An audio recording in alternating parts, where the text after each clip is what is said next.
এক রাতে হঠাৎ বিস্ফোরণ হয়ে সেই ভবন এবং যন্ত্রপাতি এই পুকুরের ভেতর ঢুকে যায়।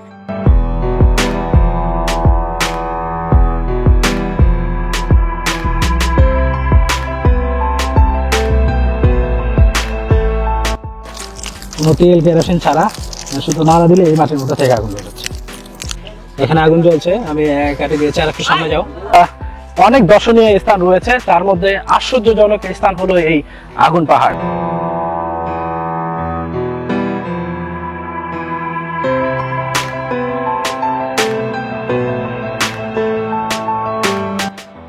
সিলেটের মেইন শহর দরগা গেট থেকে আমরা রওনা দিয়েছি সিলেটের হরিপুরে এমন এক আশ্চর্য পাহাড়ের উদ্দেশ্যে, যে পাহাড়ে আজ থেকে 70 বছর আগে থেকে এখন পর্যন্ত দাউ দাউ করে জ্বলছে আগুন। পাহাড়ের যে কোনো স্থানে দিয়াশালায় কাঠি দিয়ে আগুন জ্বালালেই দাউ দাউ করে আগুন জ্বলে যায়।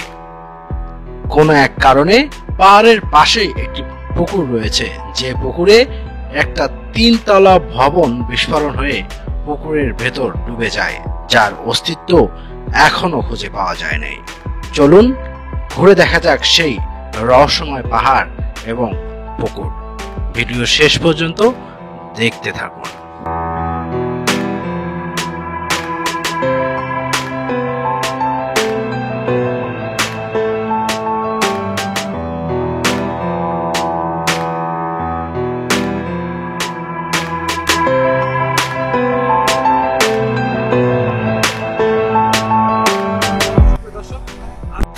আপনাদেরকে এমন একটি পাহাড়ে নিয়ে যাব, যে পাহাড়ে আজ থেকে প্রায় 70 বছর আগে থেকেই দাউ দাউ করে জ্বলছে আগুন। কেন জ্বলছে এই আগুন সেই ইতিহাস জানাবো। কথিত আছে এক পীরের কথা অমান্য করায় সেই 70 বছর আগে থেকেই এই পাহাড়ে আগুন জ্বলছে, যার কারণে অনেকেই বলে এটি আগুন পাহাড়। এটি সিলেটের হরিপুরে অবস্থিত। আজকে এই আগুন পাহাড় ঘুরবো এবং কেন 70 বছর আগে থেকে এই পাহাড়ে এখনো দাউ দাউ করে জ্বলছে আগুন তার ইতিহাস জানাবো। জানার জন্য আমার ভিডিও শেষ পর্যন্ত দেখতে থাকুন।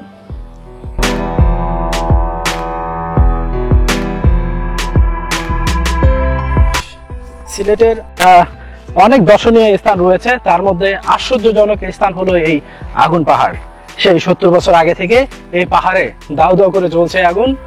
ম্যাচের কাঠি দিয়ে ঠোকা দিলে যে কোনো জায়গায়, এখানে সামনে পুকুর আছে, পুকুরে দিয়াশালায় কাঠি দিয়ে জ্বালালো সেখানে আগুন জ্বলে, এবং পাহাড়ের বিভিন্ন জায়গায় দিয়াশালায় দিয়ে জ্বালালে আগুন ধরে যায় দাউ দাউ করে। সেই আগুন আজ থেকে প্রায় 70 বছর আগে থেকেই এইরকম ভাবেই চলছে। কি রহস্য রয়েছে এই পাহাড়ের। আমরা সেই এখন আগুন পাহাড়ের সামনাসামনি চলে আসছি।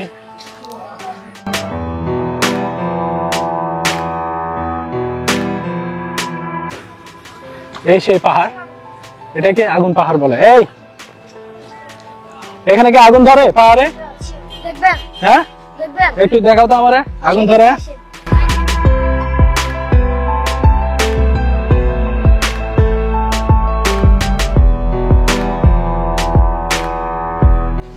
দাঁড়াও দাঁড়াও,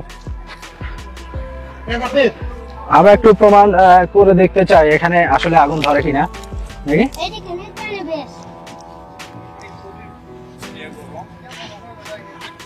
কোথায়? এরকম সবসময় এখানে আগুন জ্বলে নাকি? এটা কেন কেন আগুন জ্বলে সবসময়?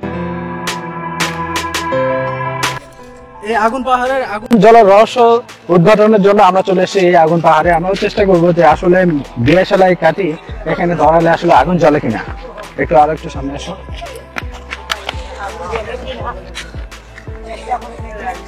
দেখেন এখানে আগুন জ্বলছে, আমি কাটি দিয়েছি। আর একটু সামনে যাও।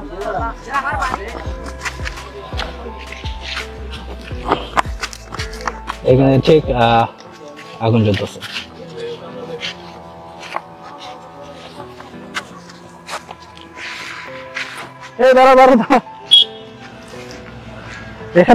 এখানে দিয়াশালায় কাঠি জ্বালানো লাগবে না, জাস্ট শুধু ও নড়াচ্ছে আর আগুনের ফুলকি বেরোচ্ছে।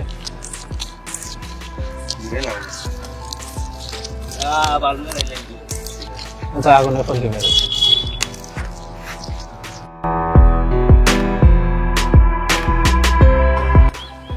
এখানে দাঁড়িয়ে থাকা মুশকিল, এখানে একটু নাড়া দিলেই আগুন বের হয়। দেখেন ও নাড়া দিচ্ছে, আগুনের ফুলকি বের হচ্ছে এদিক দিয়ে। ভালো করে না দাও। এই এই জায়গাটা পুরো পুরো একটু উত্তপ্ত জায়গা, এখানে দিয়াশালের কাঠি দেওয়া লাগে না, জাস্ট একটু কোনো কিছু দিয়ে নাড়াচাড়া দিলেই আসলে এই জায়গা থেকে আগুন বের হয়। সেই পাহাড়টি রয়েছে, এখানেও আগুন বের হয়।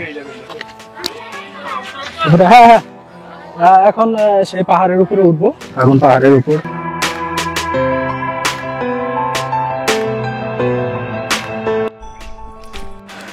পাহাড়ের উপর আমরা এখন উঠবো।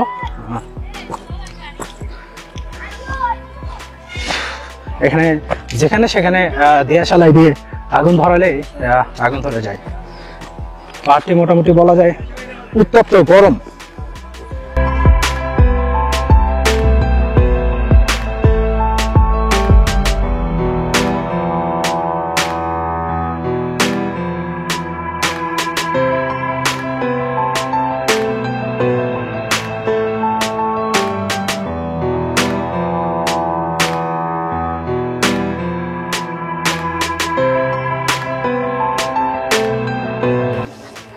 পাহাড়ের এক জায়গায় আমি দেখাচ্ছি, এখনো নিচ থেকে আগুন বের হচ্ছে, দেখা যাচ্ছে আগুন বের হচ্ছে, আগুনের ফুলকি বের হচ্ছে।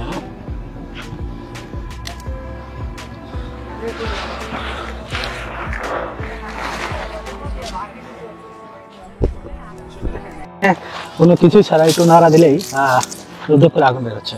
আগুন দেখা যায়, আগুন বের হচ্ছে,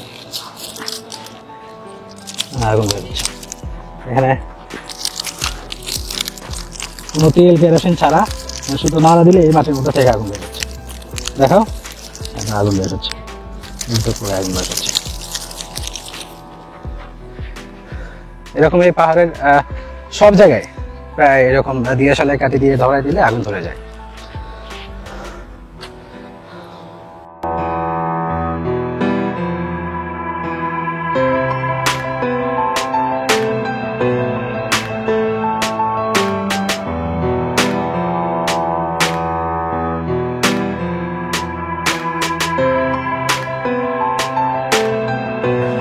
এই পাশে একটা পুকুর রয়েছে, এই পুকুরের একটা আশ্চর্য ঘটনা রয়েছে। এখানে একজন বড় মাপের পীর ছিলেন, কথিত আছে। সেই পীরের কথা অমান্য করে সেই পাকিস্তানি আমলে আজ থেকে 70 বছর আগে পাকিস্তানি গ্যাস ফিল্ড, তারা এখানে গ্যাস উত্তোলনের জন্য তারা এখানে একটা বিল্ডিং নির্মাণ করেছিল, এবং তাদের গ্যাস উত্তোলনের জন্য যে যন্ত্রপাতিগুলো এসেছিল সেই পীরের কথা অমান্য করে তারা যখন এটা কাজ করা শুরু করে তখন একটা বিস্ফোরণ ঘটে। বিস্ফোরণ ঘটায় এই পাশে যে পুকুরটি রয়েছে সেই পুকুরের ভিতর সেই বিল্ডিং পড়ে যায়, এবং পরে তা নির্ণয় করা সম্ভব হয়নি যে আসলে পুকুরের কত নিচে সেই জিনিসপাতি এবং বিল্ডিংটি পড়ে গেছে। পরে আর সেটা বেরও করা যায়নি, এবং পুকুরের যে গভীরতা সেটাও নির্ণয় করা সম্ভব হয় নাই। আমরা সেই পুকুরের কাছাকাছি যাচ্ছি, সেই গ্যাস সেখানে এখনো বুদবুদ করে গ্যাস বের হয় এবং আগুন জ্বলে। আমার পিছনে যে পুকুরটি দেখতে পাচ্ছেন, এই সেই পুকুর আজ থেকে 70 বছর আগে সেই কথিত পীরের কথা অমান্য করে পাকিস্তানি গ্যাস ফিল্ড লিমিটেড যখন এখানে গ্যাস উত্তোলনের জন্য ভবন নির্মাণ করেছিলেন এবং যন্ত্রপাতি এনেছিলেন, এক রাতে হঠাৎ বিস্ফোরণ হয়ে সেই ভবন এবং যন্ত্রপাতি এই পুকুরের ভেতর ঢুকে যায়, এবং তারপর থেকে কোনোভাবেই সেই ভবন, যে ভবনটি ডুবে গিয়েছিল বা যন্ত্রপাতিগুলো, সেগুলো কখনো উত্তোলন করা সম্ভব হয়নি, বা ভবনের এই যে যন্ত্রপাতি বা ভবনটি কত নিচে আছে এবং এখন পর্যন্ত এই পুকুরের গভীরতা এখনো নির্ণয় করা সম্ভব হয়নি। আচ্ছা, আমি শুনলাম আচ্ছা পীর সাহেব এই খামলার গাড়িত গিয়া বইটা বার বাদে কিন্তু মাতি টান না মাতার কারণ একদিন ওথার লগর পার্টির একজনে বললে আর কি, তুমি গাড়িতে গেলাম গাড়িতে আমি আইনো আইয়া বইও না করইন থাকি। ও তাই হরিয়া গেছেন, ও তাই নাইছেন নিষেধ দিয়েছেন বলে তোমরা কেন এই কাজগুলা করিও না বলে, এখানে তোর ফারতাই না সাকসেসফুলি দেওয়ার তাই নাই বলে, কি তাহলে পারতাম না বলে, তে আর আমি কই আর ফারতাই না তোমরা করিলাও। ও তাই কিতা বললা এলে তে খরো দূরা এসে দেখা যায় ইনো আগুন উঠি গেল ওখানে মেইন পয়লা আগুন উঠছে আগুন উঠার পরে এগুলো তো হলের জানলিয়া দৌড় পড়ছে ওইখানে আরো উঁচা আছিল মুড়ে দিয়ে গেছি মুড়ে দিয়ে যাওয়ার বাদে ও তেল ভাও ঠিলটা তো উঠে রকল বাই আর কি যেন বালুক পড়ে অনগে শুটে উনি সিলেটি ভাষায় কথা বলেছে, অনেক সময় অনেকে হয়তো বুঝতে পারেননি। উনি বোঝাতে চাচ্ছেন এখানে একটি ভালো গুণী একটি দরবেশ ছিলেন বা পীর সাহেব ছিলেন। তো ওনার কথা অমান্য করে আজ থেকে প্রায় 60-70 বছর আগে যে পাকিস্তানি গ্যাস ফিল্ড লিমিটেড তারা এখানে গ্যাস উত্তোলনের জন্য আসছিল, তখন উনি মানা করে যে আসলে এখানে করিও না। তারপর ওনার কথা অমান্য করে সেই পাকিস্তানি গ্যাস ফিল্ড লিমিটেড ওনারা এখানে গ্যাস উত্তোলনের জন্য তাদের কাজ মানে কর্ম যে ইয়েগুলো রয়েছে বিল্ডিং নির্মাণ করে এবং খননের জন্য অনেক যন্ত্রপাতি নিয়ে আসে। হঠাৎ করে বিস্ফোরণ হয়, বিস্ফোরণ হয়ে আগুন ধরে যায়। পরে যখন এই আগুন তারা নিভাতে পারে না, তখন সেই পীর সাহেবের কাছে তারা চলে আসে যে এখন কি করা যায়। তখন তার ওসিলায় আগুন নিভে যায় এবং তখন থেকে একটু একটু করে এই পাহাড়ে বা ওই পাশে যে পুকুর রয়েছে এখানে আগুন এখনো জ্বলতে আছে। এখনো তো ওইটা বালুক আগুন জ্বলে, এখনো জ্বলে জ্বলে। ঠিক আছে। কত বছর আগে